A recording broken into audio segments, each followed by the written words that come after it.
आज का video lecture बनाते समय बच्चों 3-4 बार हमारी इलेक्ट्रिसिटी गुल हो गई थी, इसलिए मुझे उतनी बार वीडियो को एडिट करना पड़ा है। नमस्ते बच्चों, आज के वीडियो लेक्चर में हम डिटेल में बात करेंगे about SN2 reaction mechanism.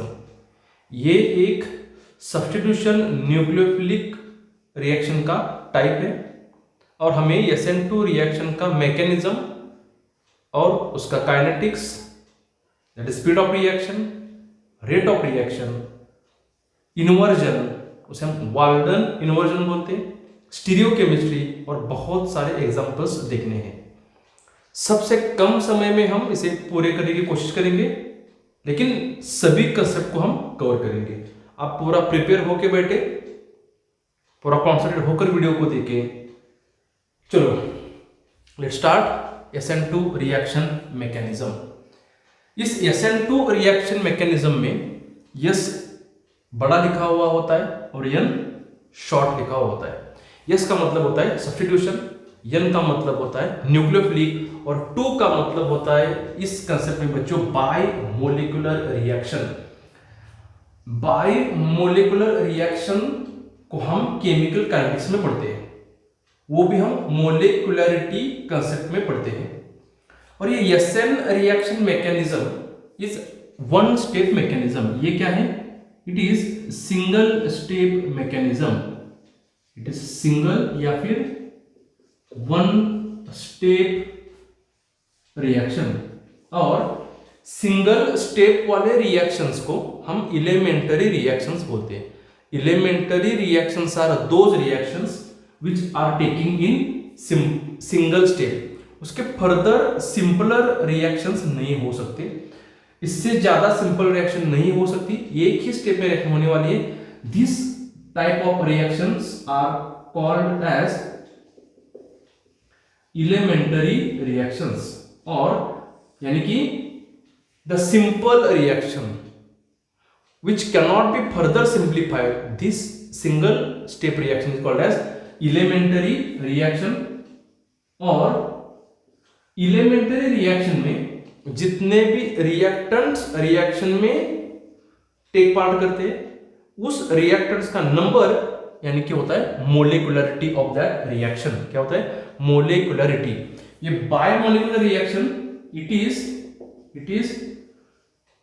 It is molecularity of the reaction. It is molecularity of the reaction.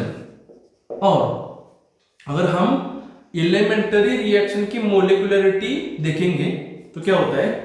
Molecularity of elementary reaction, molecularity of elementary reaction is the number of reactants taking part in the reaction। Elementary reaction में जितने भी reactants भाग लेंगे उस reactants का number यानी कि होता है मोलिकुलरिटी ऑफ एलिमेंट्री रिएक्शन। बच्चों अगर कॉम्प्लेक्स रिएक्शन होती है तो उसकी मोलिकुलरिटी अलग हो सकती है। और एक सिंपल बात, एलिमेंट्री रिएक्शन की molecularity and order of reaction same होती है, इसलिए SN2 रिएक्शन की ऑर्डर होती है बच्चों second order reaction. Actually order of reaction ये एक एक्सपेरिमेंटल डाटा होता है, हम उसे न्यूमेरिकल से या फिर बहुत सारे गिवन डाटा से निकालते हैं। इस कंसेप्ट में इतने डिटेल में जाने की जरूरत नहीं है, आप एक समझ लो, SN2 reactions are elementary reactions, और एलिमेंट्री रिएक्शन में जितने भी रिएक्टेंट्स रिएक्शन में भाग लेते हैं वो उसकी मोलिकुलरिटी होती है। इस वजह से इस रिएक्शन में एक रिएक्टेंट हमारा अल्काइल हैलाइड है बच्चों, वो तो हमने पिछले एक वीडियो में देखा है। और एक होता है न्यूक्लियोफाइल जो अटैक करेगा, तो न्यूक्लियोफाइल हो गया एक रिएक्टेंट, अल्काइल हैलाइड हो गया दूसरा रिएक्टेंट, और 2 रिएक्टेंट, इसलिए it is biomolecular reaction. SN1 हम आने वाले लेक्चर में देखेंगे। हो गया। अगर इस रिएक्शन के स्पीड के बारे में बात करेंगे तो हम इसे बोलते हैं kinetics of that reaction. Kinetics of that reaction यानी कि speed of the reaction. that is rate of SN2 reaction depends on all the reactants, सभी reactants के ऊपर इस reaction का rate depend है, इसलिए it depends on concentration of alkyl halide as well as concentration of nucleophile।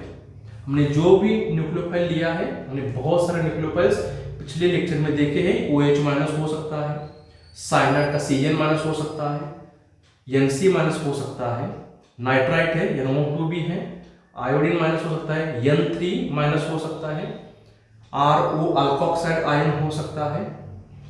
इतने सारे हमने न्यूक्लियोफाइल्स देखे हैं, उसमें से यहाँ कौन भी आ सकता है, उसका कॉन्सेंट्रेशन, उसके साथ अल्काइल हाइड का कॉन्सेंट्रेशन, दोनों के ऊपर इस रिएक्शन का रेट डिपेंड है। इसलिए ये होता है बायोमोलिकुलर रिएक्शन। इसको हम इस तरह से भी लिख सकते हैं, rate is equal to K into concentration of alkyl halide, हम RX भी बोल सकते हैं, और कॉन्सेंट्रेशन ऑफ न्यूक्लियोफाइल। आप अभी इतना भी समझ लो, इसके ऊपर इसका पावर 1 होता है, इसका पावर 1 होता है, और ये 1 + 1 मिलके हमें ऑर्डर ऑफ रिएक्शन मिलती है। ये 1 हम इसके बारे में स्टडी करेंगे केमिकल काइनेटिक्स में, इसके बहुत सारे न्यूमेरिकल्स हम सॉल्व करेंगे। चलो, the rate of reaction, rate of SN2 reaction depends on both the reactants, इसलिए इसे हम बायोमोलिकुलर रिएक्शन बोलते हैं। सपोज अगर हमने अल्काइल हाइड का कॉन्सेंट्रेशन 2 times इंक्रीज किया, if we increase the concentration of alkyl halide by twice, then the rate of reaction also increases by 2 times. If we increase only the concentration of nucleophile by 2 times, हमने अगर nucleophile का concentration दोगुना कर दिया तो reaction भी 2 times twice faster होगी। अगर हमने दोनों का कॉन्सेंट्रेशन 2 times बढ़ाया तो रिएक्शन का रेट 4 times इंक्रीज होगा। चलो अभी इतना समझ लो, इसके बारे में हम डिटेल में बात करेंगे केमिकल काइनेटिक्स में। ओके, हम एक सिंपल एग्जांपल लेंगे SN2 रिएक्शन मैकेनिज्म का। सिंपल एग्जांपल, अगर CH3I मिथाइल आयोडाइड के साथ अगर न्यूक्लियोफाइल OH माइनस रिएक्ट करेगा इन presence of polar aprotic solvents, तो ये पोलर अप्रोटिक सॉल्वेंट कौन कौन से होते हैं? एक तो हो सकता है बच्चों एसीटोन, या फिर हो सकता है DMSO di methyl sulpho oxide, और हो सकता है डाई मिथाइल फॉर्मामाइड। समझो बच्चों, आपको एग्जाम में अल्काइल हाइड दिया है, ऊपर न्यूक्लियोफाइल लिखा है, और नीचे इनमें से कोई भी एक अगर सॉल्वेंट लिखा है तो समझो their question depends on SN2 reaction mechanism. ये भी हम देखेंगे। तो क्या होगा, यहां से अच्छा लिविंग ग्रुप कौन सा है, बाहर जाने वाला, निकल के जाने वाला, तो I- है, हाइलाइड आयन है, ये निकल कर हो जाएगा I-, और I- आयोडीन की जगह कौन लेगा, OH- लेगा। The product is CH3OH। समझने के लिए ये रिएक्शन बहुत ही सिंपल है।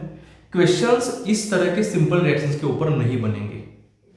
क्वेश्चंस बनेंगे तो ये हमें ऑप्टिकल एक्टिव कंपाउंड देंगे, उसके बाद उसके स्टीरियोकेमिस्ट्री के बारे में क्वेश्चंस पूछे जाएंगे, या फिर हमें यहां पर 4 डिफरेंस अल्काइल हाइड्स देंगे और उसकी ऑर्डर हमें पूछेंगे, which one is more reactive, which one is less reactive. इसके ऊपर क्वेश्चंस बनेंगे। ये बहुत ही सिंपल रिएक्शन, लेकिन शुरुआत में तो यही रिएक्शन बहुत इंपॉर्टेंट है।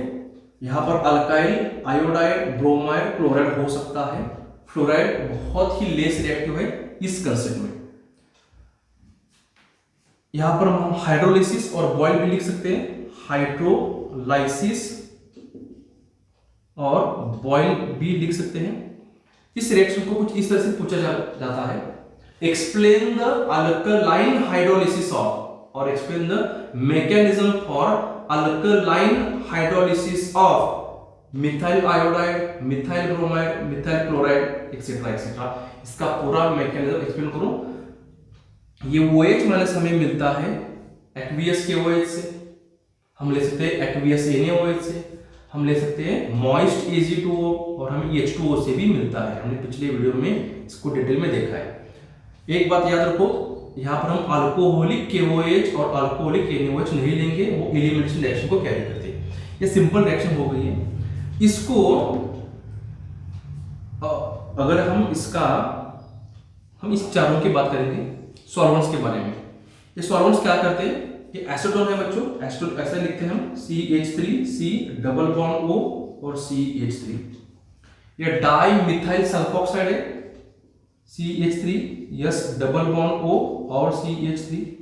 ये डाई मिथाइल फॉर्मामाइड, अमाइड यानी कि नाइट्रोजन होता है बच्चों, नाइट्रोजन कंटेनिंग ऑर्गेनिक कंपाउंड, और फॉर्मामाइड यानी कि एक ही कार्बन वाला, तो ये कार्बन है, ये C डबल बॉन्ड O, इस समय H, और यहाँ पे डाइमिथिल अमाइड में N होगा, N, ये CH3 और ये एक CH3 एक लोन पे होगा।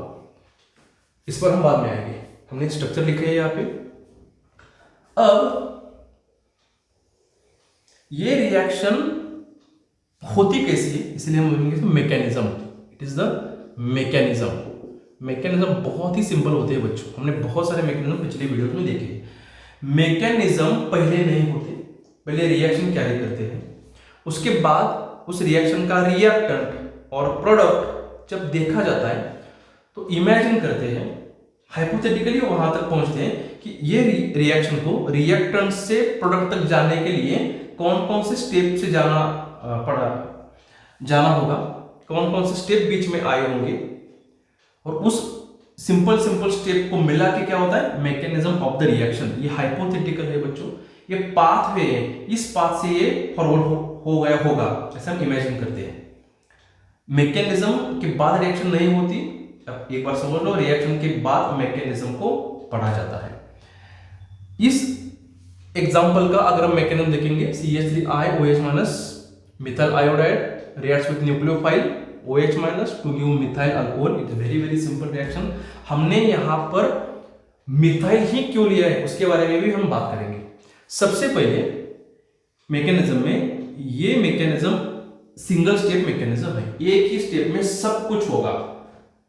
पुराना बॉन्ड ब्रेक होगा और तब जाके नया बॉन्ड फॉर्म होगा, और दोनों भी एक ही स्टेप में होने वाला है। Breaking of old bond, formation of new bond, all are takes place in single step. अब इस को सिंगल स्टेप में हम ऐसे लिखेंगे, सिंगल स्टेप में ये रिएक्शन कुछ इस तरह से है, C और ऊपर एक H लिखेंगे, इस साइड पर एक H लिखेंगे, यहां पे बच्चों आयोडीन, और समझो आयोडीन डॉटेड लाइन पर है यानी कि पीछे गया हुआ है, और डार्क लाइन पर और एक हाइड्रोजन है। हमने ऐड किया है एक्वियस NaOH, एक्वियस KOH, या फिर मॉइस्ट Ag2O, या फिर H2O, उसमें से आने वाला है OH-, ये न्यूक्लियोफाइल है, ये सबस्ट्रेट है, मेन रिएक्टेंट।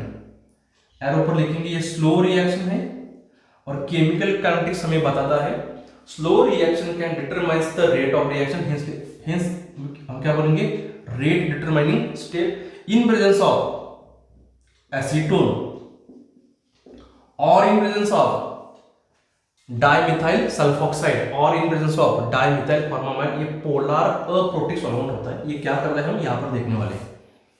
इसमें क्या होगा देखो, इसमें सबसे इंपॉर्टेंट क्या होता है, बैक साइड अटैक। क्या होता है बैक साइड अटैक। इसके ऊपर ही क्वेश्चंस बनते हैं बैक साइड अटैक के ऊपर। तो चलो, हमने यहां पर ये स्ट्रक्चर लिया है, ये कार्बन sp3 हाइब्रिडाइज्ड कार्बन है, ये कार्बन समझो, हाइड्रोजन हाइड्रोजन हाइड्रोजन को समझो आप, हाइड्रोजन हाइड्रोजन हाइड्रोजन, और सामने आयोडीन को समझो, ब्रोमीन को ले लो या फिर क्लोरीन को भी ले सकते हो। ये आयोडीन अच्छा लिविंग ग्रुप है, जल्दी से निकल जाता है, और ये इलेक्ट्रॉन रिच भी है, इसके पास बहुत सारे इलेक्ट्रॉन्स हैं। आने वाले न्यूक्लियोफाइल के पास भी बहुत सारे इलेक्ट्रॉन्स हैं, और इस कंसेप्ट के लिए हमें स्ट्रॉन्गर न्यूक्लियोफाइल की जरूरत होती है। जितना ज्यादा न्यूक्लियोफाइल स्ट्रॉन्गर होगा उतनी फास्ट SN2 रिएक्शन होगी। Stronger nucleophile favours SN2 reaction mechanism. अब ये OH माइनस यहां से आएगा, समझो सपोज ये हमारा OH माइनस है, स्ट्रॉन्ग न्यूक्लियोफाइल है। Cn माइनस भी हो सकता है, I माइनस भी हो सकता है, और एक वो NaI से ना सोडियम आयोडाइड से आ सकता है। CH3COO हो सकता है, अल्फा ऑक्साइड आयन हो सकता है, NO2 नाइट्राइड भी हो सकता है, बहुत सारे RCOO माइनस हो सकता है, इतने सारे न्यूक्लियोफाइल हो सकते हैं। हम यहाँ पे एग्जांपल की OH माइनस ले रहे हैं। ये OH माइनस, ये माइनस है, और माइनस को हमेशा तलाश किसकी होगी बच्चों? Negative charges can approach toward each other. तो ये माइनस है, ये इसमें से पॉजिटिव चार्ज को ढूंढेगा, पॉजिटिव सेंटर को ढूंढेगा। ये जाएगा सबसे पहले, कोशिश करेगा इस आयोडीन के पास जाने की, सबके पास जाने की कोशिश करेगा, लेकिन आयोडीन इसे रिपेल करेगा। क्यों रिपेल करेगा? ये आयोडीन भी एक इलेक्ट्रॉन रिच सेंटर है, OH माइनस भी एक इलेक्ट्रॉन रिच सेंटर है।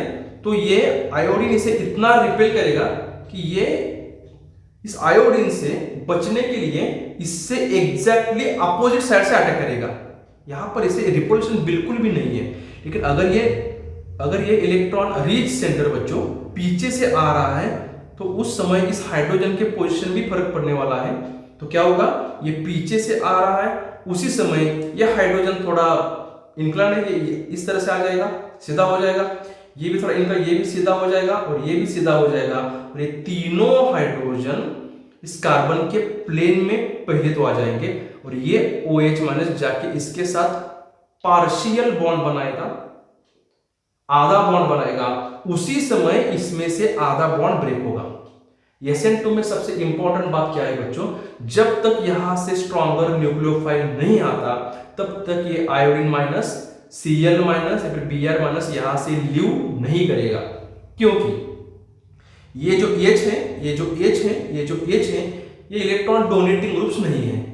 तो ये इस कार्बन को इलेक्ट्रॉन्स नहीं देंगे, तो कार्बन इसे नहीं छोड़ेगा। अगर ये बड़े बड़े ग्रुप्स होते, बल्कियर ग्रुप्स होते, क्राउडी ग्रुप्स होते, तो ये इसको इलेक्ट्रॉन दे देते और ये इसको इजीली लीव करता। हम यहां पर क्या लेते हैं? प्राइमरी अल्काइल हैलाइड सबसे बढ़िया होता है SN2 के लिए, प्राइमरी, आगे हम देखने वाले। तो ये OH माइनस पीछे से आएगा, किसके पीछे से? लिविंग ग्रुप के पीछे से बच्चों, लिविंग ग्रुप के अपोजिट साइड से आएगा।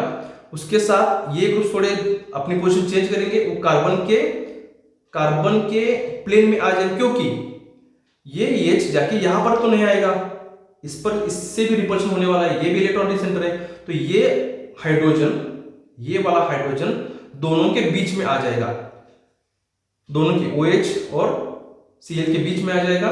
तो बीच में एक इस प्रकार का प्रोडक्ट बनने वाला है। हमने ये कार्बन लिखा है, जैसे कि हमने बताया, ये हाइड्रोजन जाके यहां पे आ जाएगा, हम नीचे लिखेंगे। ये भी हाइड्रोजन अपनी पोजीशन बदलेगा, इस कार्बन के प्लेन में आ जाएगा, और उसी समय ये बॉन्ड, ये डॉटेड बॉन्ड यानी कि पार्शियल बॉन्ड नहीं बच्चों, ये मैंने लिखा है पीछे जाने वाला bond, to away from the observer. तो यहां पर ये डेल्टा, स्लाइट डेल्टा माइनस था, यहां पर पूरा डेल्टा माइनस था, ये पार्शियल डेल्टा माइनस हो गया। उसी समय OH minus partial delta minus हो गया। ये कंप्लीटली नेगेटिवली चार्ज था, ये कार्बन के पास आ गया, तो इसका नेगेटिव चार्ज दोनों के बीच में बढ़ गया, कार्बन और OH के बीच में, और इसका नेगेटिव चार्ज कम होकर ये डेल्टा माइनस हो गया, पार्शियल नेगेटिव हो गया, और कार्बन के ऊपर पार्शियल प्लस हो गया। अब इस स्ट्रक्चर को आप अगर अच्छी तरीके से देखोगे तो इसमें कार्बन को 5 बॉन्ड आ रहे हैं बच्चों। अगर कार्बन को 5 बॉन्ड होते हैं तो कार्बन थोड़ा अनस्टेबल होगा, और इस पूरे रिएक्शन मैकेनिज्म में आप इस स्ट्रक्चर को देखोगे तो ये हाईली एनर्जेटिक स्ट्रक्चर है, हाईली एनर्जेटिक कंपाउंड है, और इसको हम बोलते हैं ट्रांजिशन स्टेट। ये क्या हो रहा है बच्चों? ये हुआ है ट्रांजिशन स्टेट। ये कुछ इस तरह से दिखेगा हमें, जैसे कि मैंने बताया हाइड्रोजन हाइड्रोजन हाइड्रोजन कार्बन के प्लेन में आ जाएगा, एक ही प्लेन में। ये पीछे से पार्शियल OH के साथ बॉन्ड बनाया है, ये नया बॉन्ड फॉर्म हो रहा है, ये पुराना बॉन्ड पार्शियल ब्रेक हो रहा है, और ये फर्म बॉन्ड है, ये भी फर्म बॉन्ड है, ये भी फर्म बॉन्ड है। बॉन्ड सिर्फ 1 2 और 3 ही है, और फर्म बॉन्ड को ही हम हाइब्रिडाइजेशन में लेते हैं, पार्शियल बॉन्ड को हम हाइब्रिडाइजेशन में नहीं लेते। इसलिए इस ट्रांजिशन स्टेट का हाइब्रिडाइजेशन हो रहा है sp2। और अगर इसका हम शेप देखेंगे तो कुछ इस तरह से देखो बच्चों, ये हो रहा है ट्राइगोनल ट्राइगोनल, ऊपर एक पिरामिड बन रहा है, नीचे एक पिरामिड बन रहा है, तो इसका शेप है बच्चों ट्राइगोनल बाइपिरामिडल। शेप में हम कोऑर्डिनेट बॉन्ड शेप में हम पार्शियल बॉन्ड ले सकते हैं, लेकिन हाइब्रिडाइजेशन में नहीं लेते। इसके ऊपर क्वेश्चंस बन सकते हैं। अब ये कुछ इस तरह से है, ये बॉन्ड्स CH बॉन्ड दोनों के बीच में है। अब ये कंप्लीटली फॉर्म होगा, उस समय ये कंप्लीटली रिमूव होगा, तो इससे रिपल्शन कम करने के लिए ये साइड इधर आएगा, यानी कि ये हाइड्रोजन था इस साइड, पूरा इन्वर्ट हो गया। हमारा फाइनल प्रोडक्ट इस हाइड्रोजन के सभी पोजीशंस एग्जैक्टली अपोजिट साइड में जाएगी, इन्वर्ट हो गए। तो कार्बन ऊपर वाला हम ऐसे ही लिखेंगे, और ये जो डैश वाला उसी प्लेन का हाइड्रोजन है हम यहां लिखेंगे। उसी वक्त ये हमारा इधर का हाइड्रोजन इस साइड आ जाएगा, और ये डैश वाला यानी पीछे जो आयोडीन जा रहा है ये इस साइड में OH आ जाएगा। ये कुछ इस तरह से लिखते हैं हम। ये हमारा फाइनल प्रोडक्ट है, और यहां पर आयोडीन माइनस बाहर निकलेगा।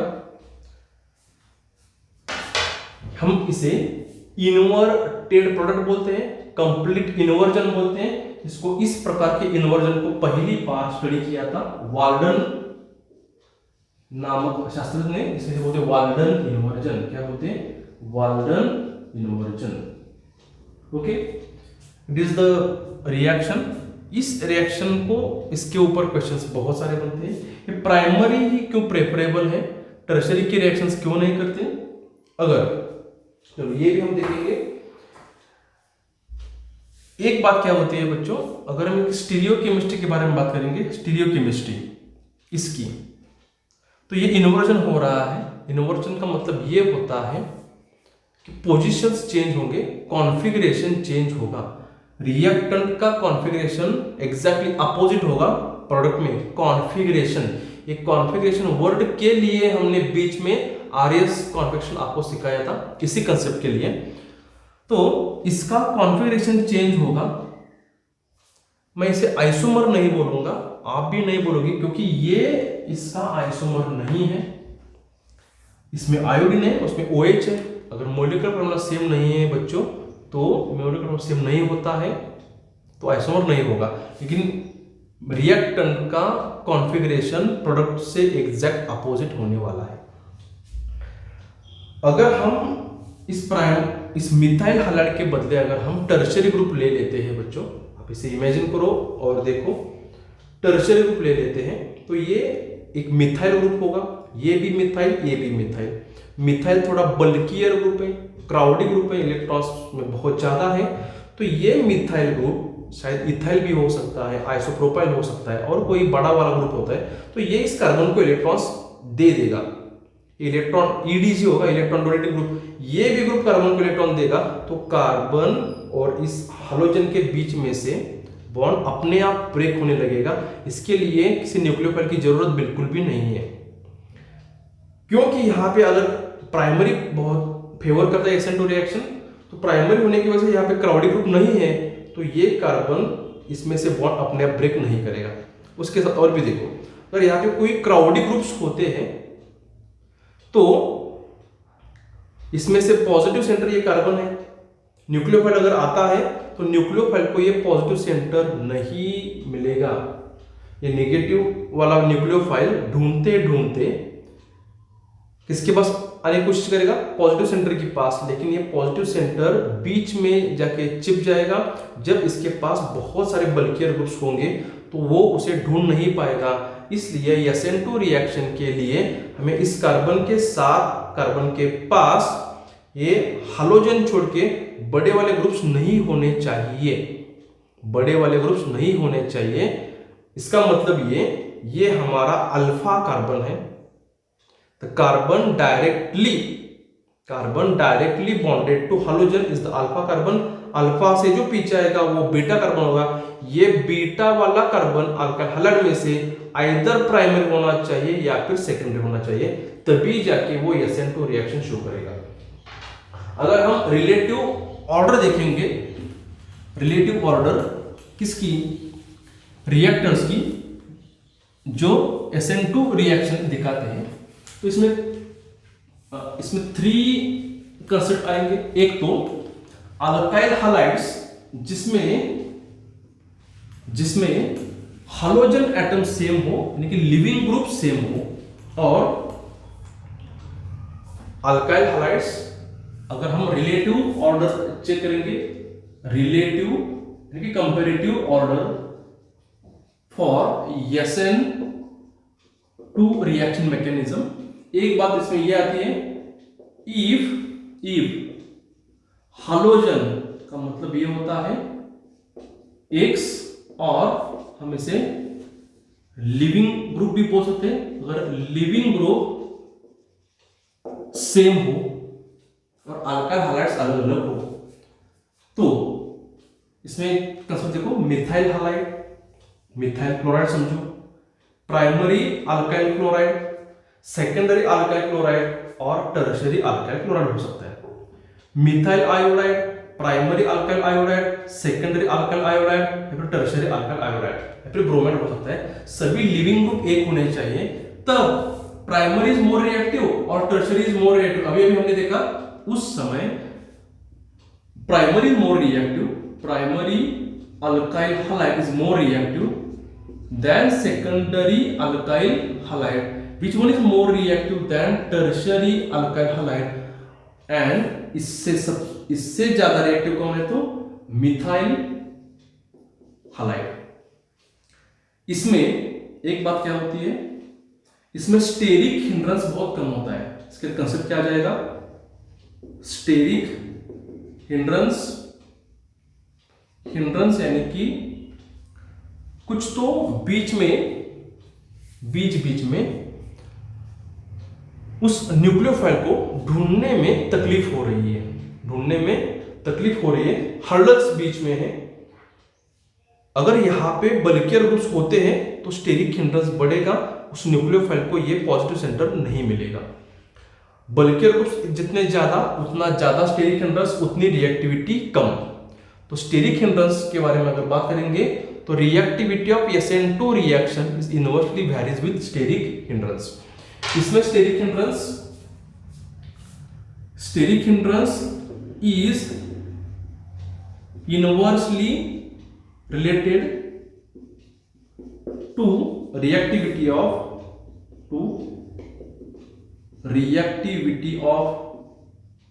SN2 reaction.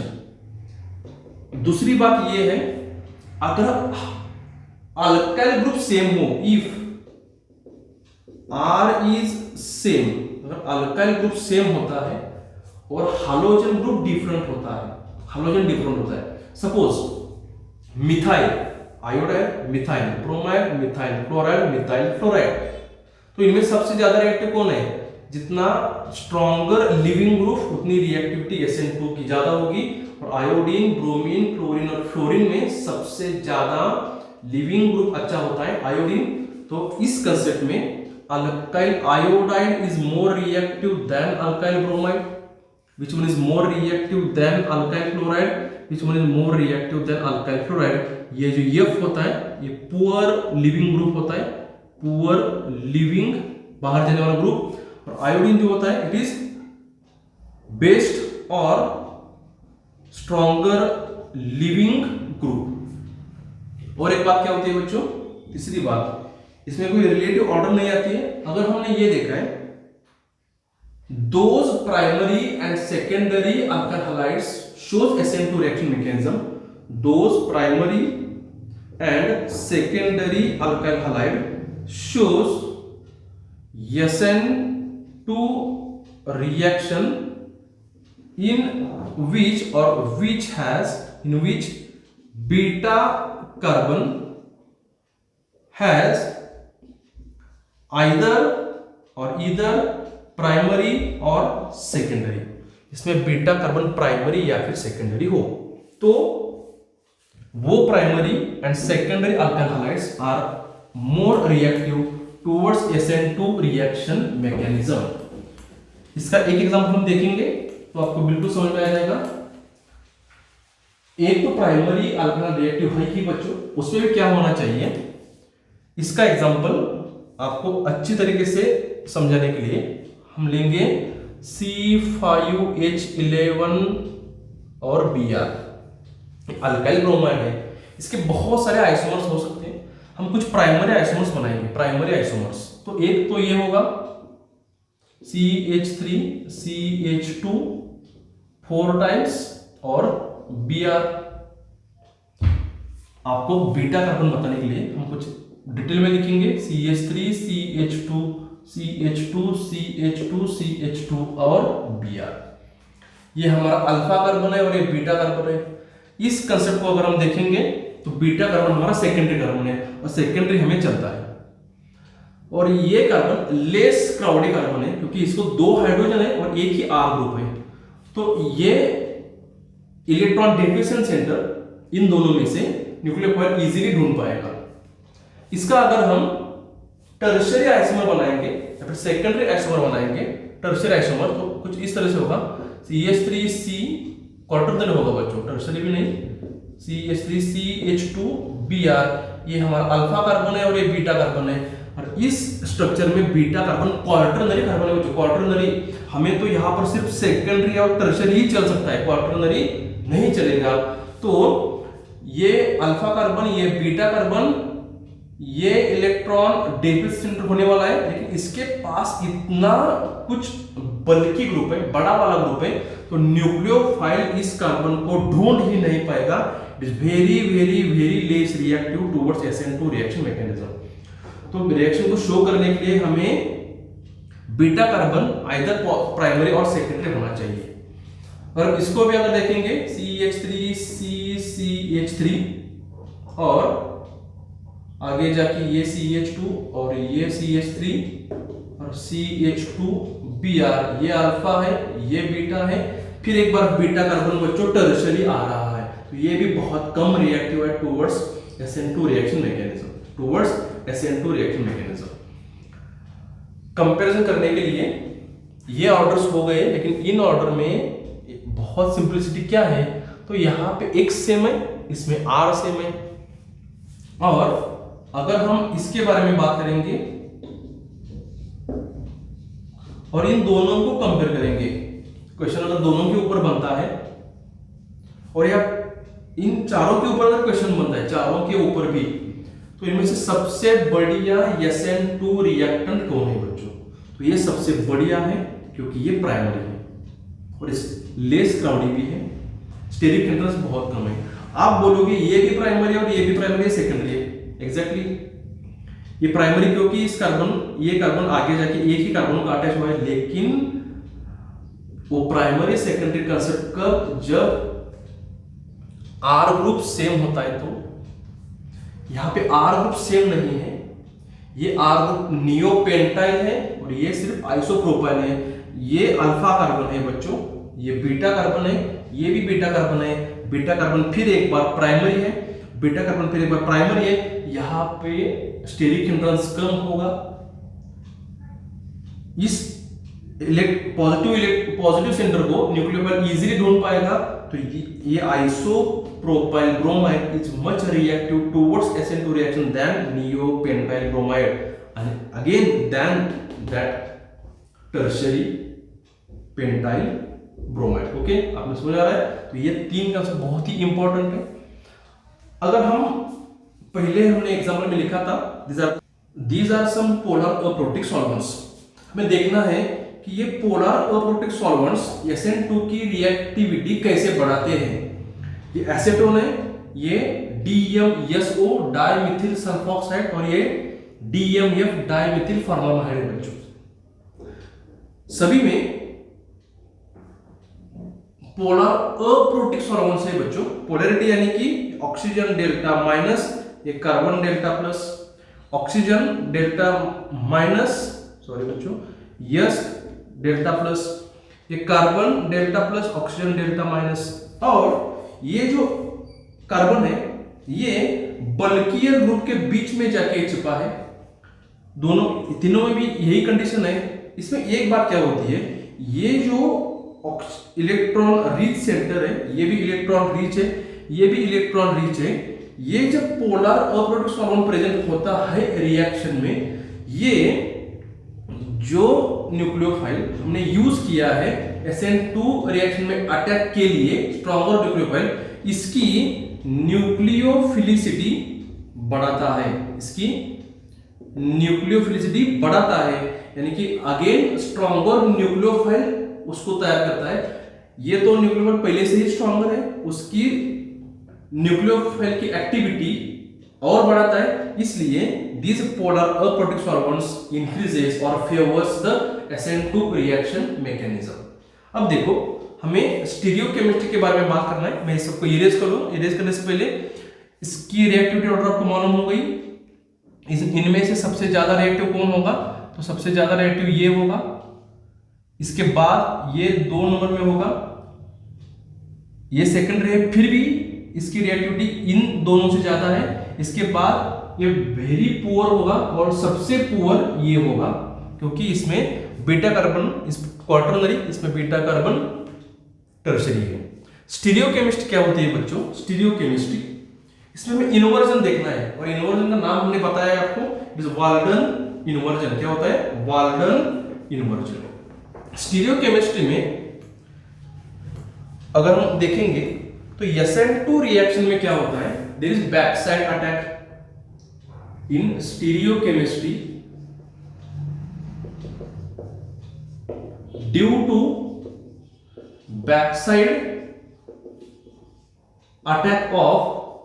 backside attack of stronger nucleophile, the stereoisomer is formed। Actually isomer नहीं होता है बच्चों, लेकिन RS convention is one kind of stereoisomerism. Okay, तो RS के बारे में बात करेंगे। स्ट्रॉन्गर न्यूक्लियोफाइल द स्टीरियोआइसोमर, ये एक ही फॉर्म होगा, कोई अदर चॉइसेस नहीं है। इस formed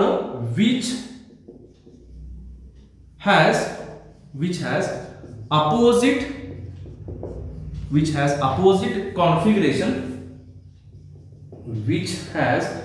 opposite configuration than main reactant, और इसे हम बोलते हैं सबस्ट्रेट। अगर सबस्ट्रेट का कॉन्फ़िगरेशन क्लॉकवाइज है तो मेन प्रोडक्ट का कॉन्फ़िगरेशन बच्चों एंटी क्लॉकवाइज होगा। अगर सबस्ट्रेट का कॉन्फ़िगरेशन एंटी क्लॉकवाइज है तो मेन प्रोडक्ट का क्लॉकवाइज होगा। यही हमें इस रिएक्शन में बताना है।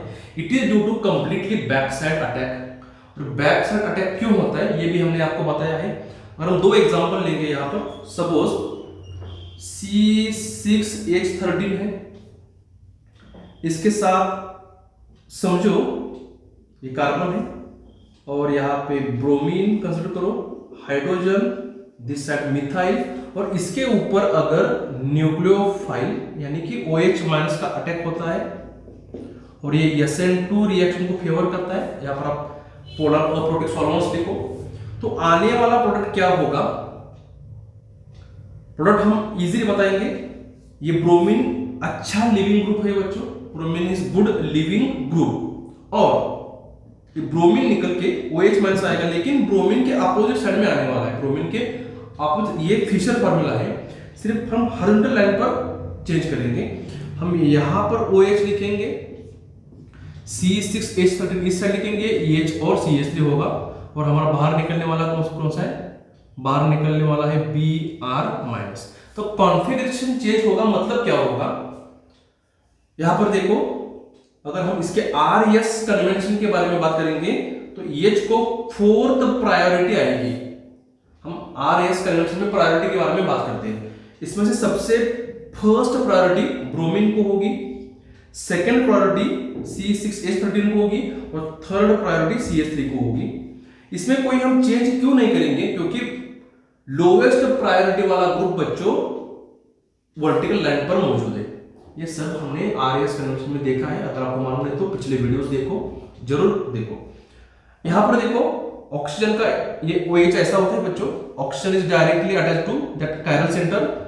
इसको फर्स्ट प्रायोरिटी क्योंकि इसका एटॉमिक नंबर 8 है, उसके बाद इसका 2 होगा, इसका प्रायोरिटी 3 और हाइड्रोजन की प्रायोरिटी बच्चों 4th होगी।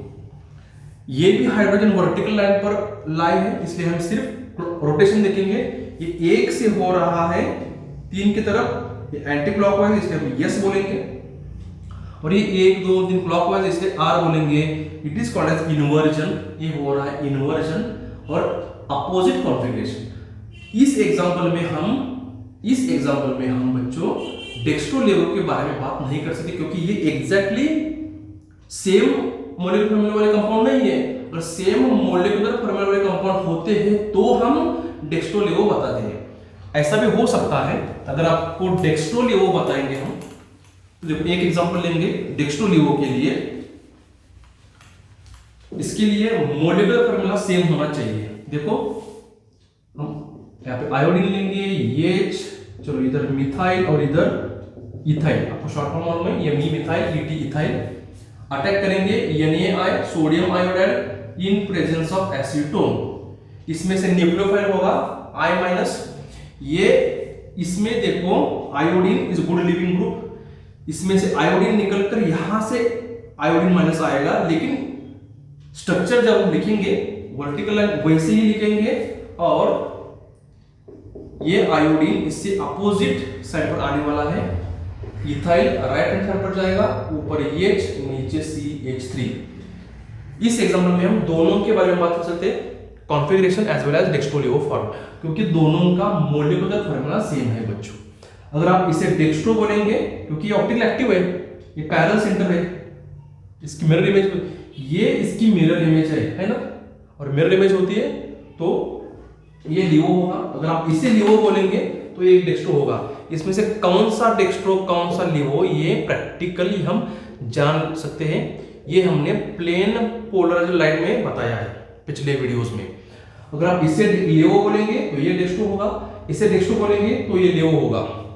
और इसका RS कन्वेंशन हम जानेंगे तो फर्स्ट प्रायोरिटी आयोडीन को जाएगी क्योंकि इसका एटॉमिक नंबर ज्यादा है, सेकंड प्रायोरिटी इथाइल को जाएगी, थर्ड प्रायोरिटी मिथाइल को, फोर्थ हाइड्रोजन को, फोर्थ वर्टिकल लाइन पर है, कोई चेंज नहीं करेंगे हम अदर ग्रुप्स में। फर्स्ट प्रायोरिटी आयोडीन को, सेकंड प्रायोरिटी इथाइल को, थर्ड प्रायोरिटी मिथाइल को, फोर्थ प्रायोरिटी हाइड्रोजन को। अगर हम रोटेशन देखेंगे 1 2 3 तो होगा यस, इसका देखो 1 2 3 तो होगा आर। ये होगा completely opposite configuration, completely opposite configuration. इसके बाद हम बहुत सारे एग्जांपल्स देखेंगे कि जिनमें प्रोडक्ट कौन सा बनने वाला है, ये देखेंगे। उसके बाद हम देखेंगे those compounds which can not shows SN2 reaction mechanism. हमारा समय बचाने के लिए मैं इसे इरेज करूंगा और एग्जांपल्स को लिखूंगा, आप उसे वीडियो पॉज करके सॉल्व करो, बाद में इसका हम डिस्कशन करेंगे। देखो ये कुछ एग्जांपल्स हैं, इसे आप सॉल्व करो और हम बाद में इसके प्रोडक्ट्स देखेंगे। हो गया? अब देखो ये कायरल कार्बन है, इसमें से बढ़िया लिविंग ग्रुप ब्रोमाइड आयन है, तो हमारा प्रोडक्ट आप एग्जैक्टली प्रोडक्ट लिखोगे बच्चों एग्जैक्टली। इसके लिए हमने आप एक बार फिंकलस्टीन रिएक्शन देखो, कोनार्ड फिंकलस्टीन, उसमें भी हमने SN2 के बारे में बात की थी। तो इसका एग्जैक्ट प्रोडक्ट कुछ इस तरह से लिखेंगे, C opposite side OH minus, इसमें से OH माइनस आने वाला है, ऊपर H होगा, नीचे CH3 होगा। इस वर्टिकल लाइन में कुछ चेंज नहीं करेंगे बच्चों, और इस साइड पर होगा CH2 4 टाइम्स और CH3। इन दोनों में डेक्स्ट्रो लेवो नहीं बनता, इन दोनों में कॉन्फ़िगरेशन एग्जैक्टली अपोजिट होगा और यही एक ही प्रोडक्ट बनने वाला है। देन और एक बात, ये हमारा प्राइमरी कार्बन है और ये सेकेंडरी कार्बन है, बीटा कार्बन भी है, और बीटा कार्बन सेकेंडरी होने की वजह से ये SN2 रिएक्शन शो करता है। ये देखो ये इथाइल है, ये मिथाइल है, ये CH है, ये Cl है, ये भी हमारा कायरल कार्बन है, ऑप्टिक एक्टिविटी दिखाता है। इसका कंसेप्ट क्या होगा, तो ये इसी तरह से होगा, इस डैश वाले के ऊपर कौन आएगा, OH आएगा, लेकिन इसकी पोजीशन डैश नहीं होगी, इसकी पोजीशन बच्चों वेज होगी। ओके, बाहर निकलेगा Cl-। आप इसको RS कॉन्फ़िगरेशन से भी चेक कर सकते हैं। देन अब देखो, इसमें आप बनाओ खुद से, ये फिशर फॉर्मूला है। फिशर में हमें वर्टिकल लाइन में कुछ चेंज नहीं करने हैं। इस आयोडीन के बदले आएगा OH C6H13 इस साइड पर आएगा, ऊपर H, नीचे CH3। इस एग्जांपल में देखो बढ़िया लिविंग ग्रुप Cl है, तो चेंज उसी जगह पर होगा।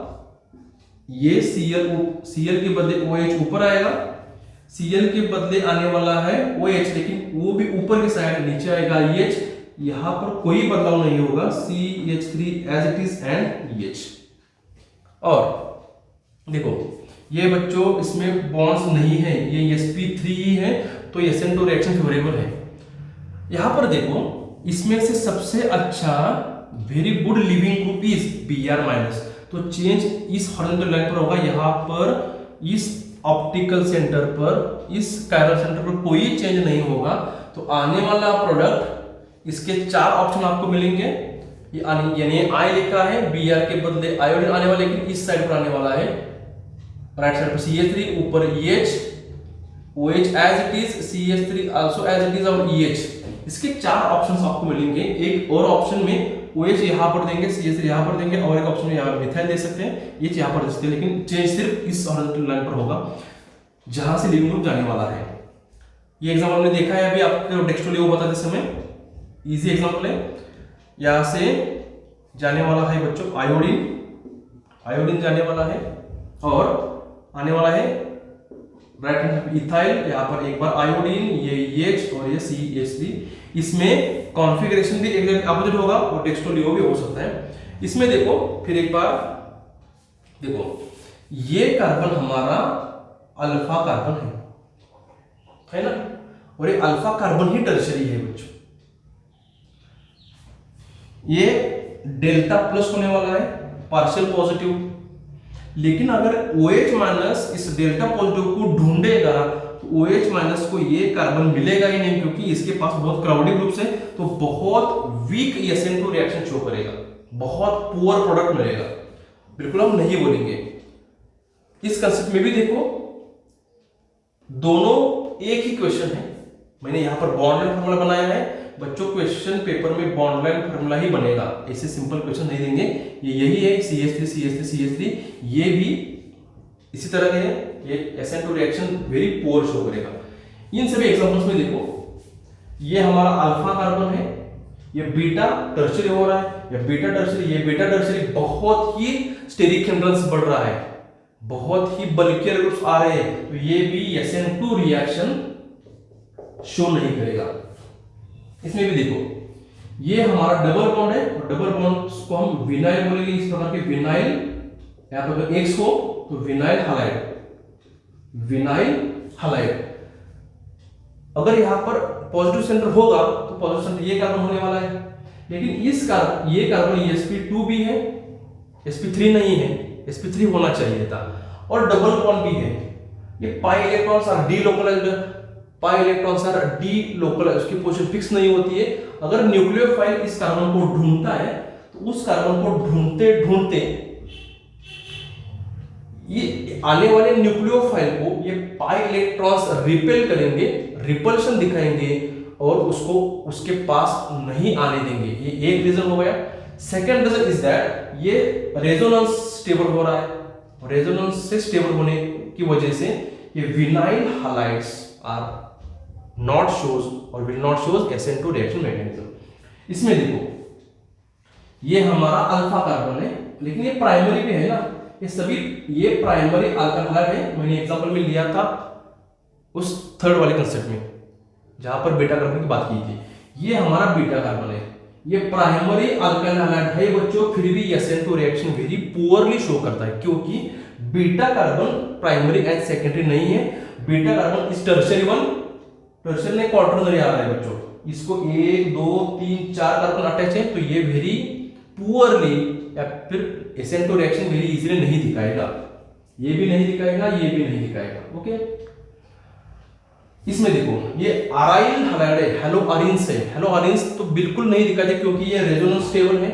उसके बाद एक और रीजन होता है इनमें, अगर इसके हम रेजोनेंस फॉर्म देखेंगे तो क्लोरोबेंजीन के 5 रेजोनेटिंग फॉर्म आएंगे। ये ग्रुप अगर नीचे आता है ये डबल बॉन्ड कैरेक्टर शो करेगा, डबल बॉन्ड कैरेक्टर अगर शो करेगा तो 177 पिकोमीटर से बॉन्ड लेंथ 169 पिकोमीटर हो जाएगी। जब ये सिंगल बॉन्ड है तो बॉन्ड लेंथ इसकी 177 पिकोमीटर है, लेकिन रेजोनेंस अपने आप शो करेगा तब बॉन्ड लेंथ कम होगी डबल बॉन्ड की वजह से, 169 पिकोमीटर होगा तो बहुत स्टेबल होगा, बॉन्ड लेंथ कम होगी। और एक वजह ये भी है, और दूसरी वजह ये रेजोनेंस स्टेबल होने की वजह से ये पाई इलेक्ट्रॉन्स आने वाले इनकमिंग न्यूक्लियोफाइल को रिपेल करेंगे, इसलिए ये hello Areen can not shows SN2 reaction mechanism, ये नहीं दिखाते। अगर यहाँ पे आयोडीन हो ब्रोमीन हो तो भी नहीं दिखाएंगे। यहाँ पे देखो ये एग्जांपल बहुत अच्छा है, ये प्राइमरी अल्काइल क्लोराइड है, बीटा कार्बन भी प्राइमरी है, लेकिन ये भी वेरी पुअरली इस प्रकार के क्वेश्चंस कंपैरिजन में आएंगे। कंपैरिजन ये हमारा इथाइल क्लोराइड है, आपको इथाइल क्लोराइड मिलेगा, इथाइल ब्रोमाइड मिलेगा और इथाइल आयोडाइड मिल सकता है। इनमें से सबसे बढ़िया SN2 रिएक्टेंट कौन, सबसे पुअर SN2 रिएक्टेंट कौन, तो ये सबसे पुअर SN2 रिएक्टेंट है ड्यूरिंग इथाइल हैलाइड्स, क्योंकि ये fluorine is very poor leaving group. Okay, ये सब बातें थी अबाउट SN2 रिएक्शन मैकेनिज्म। आने वाले वीडियो लेक्चर में बच्चों हम बात करेंगे SN1 रिएक्शन के बारे में। आप अपने खुद के नोट्स बनाएं। अगर आपको लेक्चर अच्छा लगा तो बिल्कुल लाइक करो, और अगर आप नए हो चैनल पर तो सब्सक्राइब करो। हम मिलेंगे आने वाले वीडियो लेक्चर में। Thank you.